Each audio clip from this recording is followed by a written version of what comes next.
ন্যায় প্রতিষ্ঠা করা শিখতে হবে। রাসূল সাল্লাল্লাহু আলাইহি ওয়াসাল্লাম ন্যায়ের কথা বলতে বলতে এই পর্যন্ত বলেছেন যে বাপ তার সন্তানদেরকে চুমা দেওয়ার ক্ষেত্রেও যেন ন্যায় প্রতিষ্ঠা করে। 3টে ছেলে আছে, যদি একে একটা চুমা দেয় তো বাকি 2টাকেও যেন একটা একটা করে চুমা দেয়, তাহলে ন্যায় প্রতিষ্ঠা হবে। আর দেখবেন এমনও বাপ আছে যে এক সন্তানকে সব জমি লিখে দিয়েছে, তাহলে সে এটা হচ্ছে গোলামের নেচার, তাকে আল্লাহ কোনোদিন রাষ্ট্রের দায়িত্ব দেওয়ার যোগ্য মনে করবে না, সে দুর্নীতিবাজ, দুর্নীতিগ্রস্ত।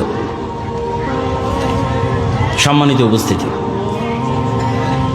আল্লামা ইকবাল বলছে সত্য বলা শিখো, সুজাত সাহসিকতা শিখো, আদালত ন্যায় প্রতিষ্ঠা করা শিখো, লিয়া জায়গা তুঝসে কাম দুনিয়া কি ইমামত কা।